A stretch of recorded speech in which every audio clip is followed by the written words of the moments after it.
Of conversation over the next number of months if you stick with me, and that's with this thing called A Course in Miracles. Now, some of you had heard about it. I know, Barb, you had mentioned that you did this a number of years ago. Today is going to be a little bit of a setup, and I'm going to give you our first lesson. The books can look like this, or can look like the cover I've got there on the screen for you. And it's thick. I mean, it's really thick. And yet, if you get the full Course in Miracles, it's got 3 parts to it. It's got the text, which is the course itself. It's got a workbook for students, which is all part of what was created. And then it's got a manual for teachers. And so it's really kind of an all-in-one. Now, I have the one that has that cover on it somewhere floating around, because the last time I did this, I picked that one up. Now, I got these from Amazon. I actually got 2 different versions of it over the last week or so as I was prepping, and they're all, as long as they're written by the author, which is Helen Schucman. Then there's various different versions floating around. Now, a little bit about what this is, and why I thought this would be really good. The history of the Course in Miracles is going to seem maybe a little out there for some of you as I roll through it, but we're going to watch about a 7-minute video that I think will kind of tie a bow around it and have it all make sense. It was written, or created, I should say, by Helen Schucman and William Thetford. They're both professors of medical psychology at Columbia. So these were, academians. Right, and it was started in 1969, and we're going to hear a little bit about how that began in 1969, and then the first manuscript was published in 1976. So this came into existence from in the hands of others in 1976, and it's really a teaching device with the power of it being in the exercises, and the exercises are simplistic. The text is not simplistic. The exercises are. And the exercises work as long as they're followed from beginning to end. And what I mean by that is there's 365 lessons. So when you hear that, you probably jump to immediately this thought that, well, this is like daily for a full year, which it could be, or not. See, here's what's so cool about it. The only thing that's required of the course is that you do the course. I'm going to show you that in a moment. And how you choose to do it, as far as the timing, is up to you. We're going to do 5 lessons a week. That's my goal, because they're simple and the lessons are meant to be one right after the other. So that's just kind of the key takeaway to this. Now, you don't have to buy the book to do the course. There's actually a lot of great material out there, both free or if you want, because you might find it really valuable, you may want to just pick the book up. So as an introduction to it, though, I just wanted to read what it says right at the beginning of it. It says, "This is a Course in Miracles. It is a required course. Only the time you take is voluntary." And I think that's an interesting statement. It's a required course, yet only the time you take is voluntary. Free will does not mean that you can establish a curriculum. It means only that you can elect what you want to take at a given time. So that's really the idea behind it. Now, the course does not aim to teach the meaning of love, for that is beyond what can be taught. It does aim, however, at removing the blocks to the awareness of love's presence, which is your natural inheritance. The opposite of love is fear, but what is all-encompassing can have no opposites. And so why I thought this might be good is just kind of the times we're in, right? We've studied the Stoics and as at the front end of COVID, kind of, how you might deal with the unknown of that virus from a mental capacity. Then we talked about the law of attraction in that last series we did. And really, during that time, or that happiness study we did, we had the riots that started. The race riots had started, and that's not gone away either. So we've got a world that's very uneasy, if you will, and that's really why I thought this could be a great conversation for us. So if you take away from this, it's a required course. Only the time that you take is voluntary, and what it does ask is that you don't decide what in the curriculum you're going to take on and what you're not. And here's what I'll share with you, because if you do it that way, you won't get the full value of the course. Now, there will be some lessons that will seem weird, will seem odd, won't sit well with you. That's okay. Just be okay with what that is, because that's part of this whole process. And so if you think about it from that respect, I think that's going to give us a good place to start from. Now, I've got about a 7-minute video I just want to show because this is probably the best explanation of this course, and then it sets up our first lesson as well. So why don't we take a listen to that? Oops, I went too far. There we go. In October 1965, Dr. Helen Schuckman, a professor of medical psychology at Columbia Presbyterian Medical Center, began to hear what she described as an inner voice. One of the first, if not the first thing the voice said to her was, "This is a Course in Miracles. Please take notes." And so she did. The thing was, Schuckman was not a religious or spiritual person, and this experience made her uncomfortable. She feared being judged by her colleagues. Still, in spite of her fear about being branded a nutcase, Dr. Schuckman went to her boss, Dr. William Thetford. She told him about the voice, and Thetford encouraged her to continue. He even offered to type up her notes as she received instructions from the voice. With Thetford's support, Schuckman continued her note-taking process for the next several years, and by 1972 they had the contents for what is now known as the Course in Miracles. There are links below if you want to learn more about this fascinating story. It's my intention to read the workbook section of the Course in Miracles, which consists of 365 daily exercises or lessons. Each day, these exercises offer a different way to focus your attention on yourself and the world at large. I'll be reading from an early public domain version of the Course. It's what you see pictured on your screen. This may well be Thetford's typed manuscript. I don't know. Perhaps someone out there can clarify. I don't want to say a great deal more as far as introducing this, only that I first began to work with A Course in Miracles about 4 years ago. I've walked away and then come back a couple of times. Not all of it makes sense to me. The language can be quite daunting to get my mind around, and it is filled with Christian metaphors. Some of those metaphors triggered me, triggered my biases, but I was also able to move past that in a very profound way. My advice to you, if this is your first time, is to do your best to put aside your prejudices, your judgments.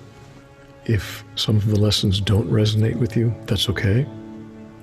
You're going to get a new one the following day. You don't have to do one per day. You can do one per week if that feels right.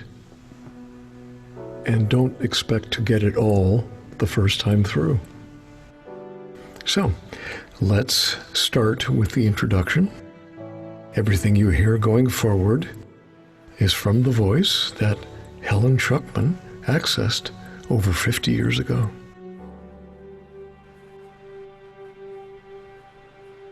A theoretical foundation such as the text is necessary as a background to make these exercises meaningful.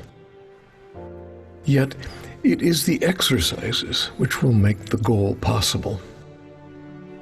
An untrained mind can accomplish nothing. It is the purpose of these exercises to train the mind to think along the lines which the Course sets forth. The exercises are very simple. They do not require more than a few minutes, and it does not matter where or when you do them. They need no preparation. They are numbered, running from 1 to 365. The training period is 1 year. Do not undertake more than one exercise a day. The purpose of these exercises is to train the mind to a different perception of everything in the world. The workbook is divided into 2 sections. The first dealing with the undoing of what you see now, and the second with the restoration of sight. It is recommended that each exercise be repeated several times a day, preferably in a different place each time, and if possible, in every situation in which you spend any long period of time. The purpose is to train the mind to generalize the lessons so that you will understand that each of them is as applicable to one situation as it is to another. Unless specified to the contrary, the exercise should be practiced with the eyes open, since the aim is to learn how to see. The only rule that should be followed throughout is to practice the exercises with great specificity. Each one applies to every situation in which you find yourself and to everything you see in it. Each day's exercises are planned around one central idea, the exercises themselves consisting of applying that idea to as many specifics as possible. Be sure that you do not decide that there are some things you see to which the idea for the day is inapplicable. The aim of the exercise will always be to increase the application of the idea to everything. This will not require effort. Only be sure that you make no exceptions in applying the idea. Some of the ideas you will find hard to believe, and others will seem quite startling.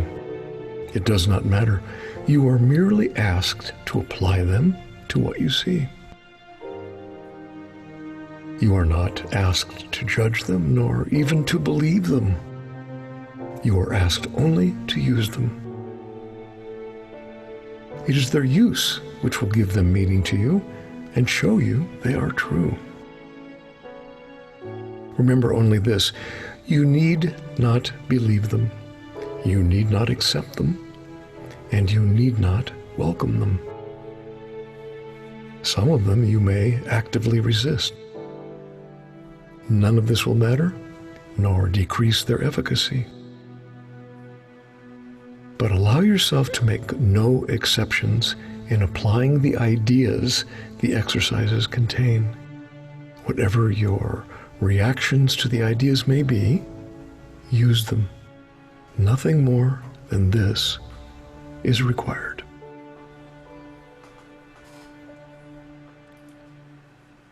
So what did you hear? What did you hear? I thought it was interesting that he said, apply the principles, you don't even have to believe in them. Yeah. So what about that was interesting, Lori? Is it for you? Because I don't normally apply stuff unless I believe in it. That's the whole point. Yeah, yeah. Then it's challenging you to apply something as a test, so that maybe trying something that's different that you wouldn't do otherwise, and then that might end up being the perfect path that you need to take. Yeah, that you would have otherwise never seen, right? Because you wouldn't. Or seen and refused. You're right. That's true. That's very true. So yeah, awesome. Thank you. Anything else that you took from that? Is it still a little mysterious? Maybe. Yeah, he was a little tough to listen to. Yeah, he was so calm in his voice. Okay. And I do, part of my mind was screaming, get to the point, get to the point.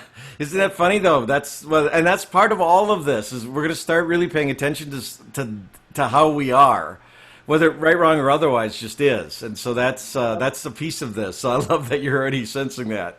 Anything else that anyone saw or heard in what got shared? So the idea is the lessons are actually fairly simple. They're not complicated. The biggest key to this is that you simply do them, much to what Lori just said, whether you understand them or not, whether you believe in it or not, doesn't really matter. We're just asking that you do it and then be present to what's there. What I thought I'd do before we get to the lesson for today, I wanted to give you a little background in this idea of what miracles are. And this is really taken right from the first chapter of the course. And it says, there is no order of difficulty in miracles. One is not harder or bigger than another. They are all the same. All expressions of love are maximal. Miracles, as such, do not matter. The only thing that matters is their source, which is far beyond evaluation. Miracles occur naturally as an expression of love. The real miracle is the love that inspires them. In this sense, everything that comes from love is a miracle. Now, all miracles mean life, and God is the giver of life. His voice will direct you very specifically. You will be told all you need to know. Miracles are also habits. And should be involuntary. So habits that are involuntary, they should not be under conscious control. Consciously selected miracles can be misguided. So miracles are natural. When they do not occur, something has gone wrong. Prayer is a medium of miracles. It's a means of communication of the created with the Creator. Through prayer, love is received, and through miracles, love is expressed. I'm not gonna do all of these because there's a number of pages, but I highlighted a couple that I thought would be really good for today. It says each day should be devoted to miracles. The purpose of time is to enable you to learn how to use time constructively. It is thus a teaching device and a means to an end. Time will cease when it is no longer useful in facilitating learning. Miracles are teaching devices for demonstrating it as a blessed to give as to receive. They simultaneously increase the strength of the giver and supply strength to the receiver. A miracle is a service. It is the maximal service you can render to another. It is a way of loving your neighbor as yourself. You recognize your own and your neighbor's worth simultaneously. Miracles are natural signs of forgiveness. Through miracles, you accept God's forgiveness by extending it to others. Miracles represent freedom from fear. Atoning means undoing. The undoing of fear is an essential part of the atonement value of miracles. Miracles should inspire gratitude, not awe. You should thank God for what you really are. The children of God are holy, and the miracles honors their holiness, which can be hidden but never lost. Now, one of the things I do want to mention in the video we watched, she talked about this is steeped in Christianity. Yet I want you just to be open to that as a context. If that doesn't sit well with you, and there's no judgment with it at all, I just don't want you to miss an opportunity because of that. And he talked about that briefly in the video. He says miracles are expression of love, but they may not always have observable effects. The miracle acknowledges everyone as your brother and mine. It is a way of perceiving a universal mark of God. A miracle is never lost. It may touch many people you have not ever met and produce undreamed of changes in situations of which you are not even aware. The miracle is the only device at your immediate disposal for controlling time. Only revelation transcends it, having nothing to do with time at all. And the final one is this. It says, the miracle compares what you have made with creation. Accepting what is in accord with what is as true and rejecting what is out of accord as false. So that's just kind of the beginning of the context of what a miracle is. And for today, the lesson is an interesting one. And I'm going to just get to that quickly because you may want to have a pen here because you're going to write. I'm going to ask you to take a quick note on this. And that is... really, this idea is nothing real can be threatened. So a miracle in this context is also about the elimination of fear, because in love, there can't be fear. And so it's really getting to that spot. And we talked about this in our happiness series, that we said hurting people hurt people, happy people help people. So this is all kind of layers on top of itself. So nothing real can be threatened and nothing unreal exists. So this is the statement of this day. And really to sum it up, it says, herein lies the peace of God. So nothing real can be threatened, nothing unreal exists. That's what I'd love for you just to ponder today and go, what does that mean? And that herein lies the peace of God. So that's what the part I'd love for you just to jot down. So I'm going to leave it up there for a moment. And then the lesson for today is an interesting one. and I'm going to pop it on the screen for you once you've got this. And what we're going to ask that you do with your eyes open is wherever you find yourself. Well, actually, before I do that, just one more thought. Miracles are the natural outcome of choosing love. That's really kind of the underlying context. And a fearful mind spins a web of complexity that makes hardships of the world seem inescapable. That's a big takeaway in my mind for what this whole conversation is going to be about. We could get paralyzed by fear, or we could work to not let fear be part of our mindset or thought process, and that's what this will help us with over this study of the Course in Miracles. So for today, lesson 1 is this. I'd love for you to look at wherever you're at multiple times this day and say this to yourself: nothing I see in this room, on this street, from this window, in this space, wherever you find yourself, nothing I see in this place means anything. That's the lesson today, is to find yourself wherever you catch yourself, and then just do that and look around with your eyes open and say, nothing I see in this room, if it's outside, in this lawn, on this street, means anything. And so that's your lesson, is to practice that throughout the day today. Like I said, these aren't complicated. They may not all make sense. They layer on top of each other, though, so it's important that we follow it in that sense. So what I would just ask is, anyone have any questions of anything we've covered today? I mean, how could I say that about my grandbabies and believe it at all? That's what I was going to say. Like, what if we have something living in the room? Well, so just be with it. So nothing I see in this room means anything. That's the lesson to work on today. So what you started doing, and this is fun. I mean, let's just be with it. There's no right or wrong way to do this either, guys. All I'd like you to do is practice that. Make sense? Yes. All right, awesome. Thanks for being with us. We will see you tomorrow. We're going to go to lesson 2 tomorrow, and we'll see you then. So work on this one. Have an interesting time with it, and we'll talk about that tomorrow. Thanks, everybody. Thanks, Darren. My pleasure. Remember, we don't have to believe it. We just have to try it. That's it. Yes, Lori. Okay. It's going to be a fun Monday. It could be. Oh, it is. It will.